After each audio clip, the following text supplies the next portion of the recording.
Hello दोस्तों, नमस्कार। कैसे हैं आप? एक बार फिर स्वागत है आपका हमारे यूट्यूब चैनल में। मेरा नाम है गिरजेश बेलवाल और आज मैं जो आपके सामने एक स्टोरी लेके आया हूँ वो है one of the greatest rise of the world, संसार के सबसे बड़े राइज एडोल्फ हिटलर के बारे में। एडोल्फ हिटलर को कौन नहीं जानता है दोस्तों? ये वही शख्स हैं जिन्होंने पूरे संसार को द्वितीय विश्व युद्ध में झोंक दिया। सेकेंड वर्ल्ड वार का जनक इनको ही कहा जाता है। एडोल्फ हिटलर ने सेकेंड वर्ल्ड वार में एक नए एरा को जन्म दिया जिसमें मिलिट्री के साथ साथ सिविल लोगों पर भी अटैक किया गया। दोस्तों, ये बात है अप्रैल 1945 की, जब द्वितीय विश्व युद्ध अपनी चरम सीमा पर था और हिटलर की आर्मी बर्लिन के अंदर दो फ्रंट पर लड़ाई कर रही थी। एक फ्रंट पर कनाडा के साथ और एक फ्रंट पे रशिया के साथ। जर्मनी के लिए अब यह युद्ध एक वर्चस्व का सवाल बन गया था। अपने ही घर में उन्हें हराया जा रहा था और जर्मनी की सेना अपने डिफेंसिव मोड में आ गई थी। इवन वो अपना डिफेंस भी नहीं कर पा रहे थे। ऐसे में हिटलर ने अपने परम मित्र और इटली के चांसलर बेनिटो मुसोलिनी के हश्र के बारे में सुना। उनको कम्युनिस्ट लोगों ने पकड़ लिया और उनकी डेथ भी काफ़ी ब्रूटल की। इवन उनके परिवार के साथ उनके शरीर के टुकड़े करके उन्हें गटर में फेंक दिया, जिस पर उनके विरोधी बहुत हंस रहे थे। एडोल्फ हिटलर अपना हश्र ऐसा नहीं चाहते थे, इसलिए उन्होंने अप्रैल 29, 1945 को अपनी वसीयत बनाने का प्लान किया। वसीयत बनाने से पहले उन्होंने अपनी long time girlfriend Eva brown से शादी करी। फिर उसके बाद उन्होंने अपनी वसीयत बनाई जिसमें लिखा गया कि मरने के बाद मेरे शरीर को जला दिया जाए।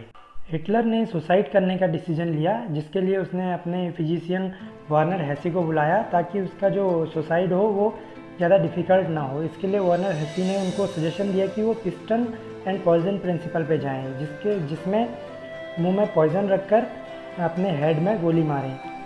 फिर उन्होंने हाइड्रोजन साइनाइड की गोलियाँ हेनरिच हिमलर से मंगाई, जिस पर उन्हें शक हो गया था कि हेनरिच हिमलर जो हैं वो पीस चाहते हैं जर्मनी में और वो सोवियत रूस से मिले हुए हैं। तो उन्होंने इन गोलियों को टेस्ट करने के लिए अपने कुत्ते को खिलाया। दोस्तों, कुत्ते के मरने के बाद और गोली की रिलायबिलिटी जानने के बाद हिटलर ने बंद कमरे में अपनी गर्लफ्रेंड के साथ सुसाइड कर लिया। हिटलर जो थे बड़े षड्यंत्रकारी आदमी थे, तो उनकी डेथ भी जो है वो बहुत बड़ी कॉन्स्पिरेसी बन गई। हिटलर के मौत की खबर सबसे पहले जर्मन रेडियो ने टेलीकास्ट की, जिस पर एलाइड कंट्रीज़ बिलीव नहीं कर रहे थे। इसको प्रूफ करने के लिए उन्होंने उसके डेंटिस्ट को बुलाया और उस लाश को एग्जामाइन करवाया। डेंटिस्ट ने बताया कि यह लाश उसी की है।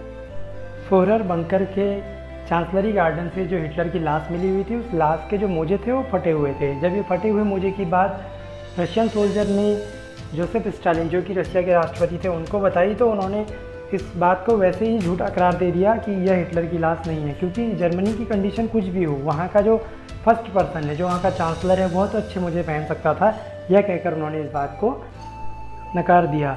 ब्रिटेन इस बात को मान गया था कि हिटलर मर चुका है, लेकिन रशिया इस बात को नहीं माना। रशिया ने हिटलर की डेथ को 1956 में बताया, जो कि 11 साल बाद थी।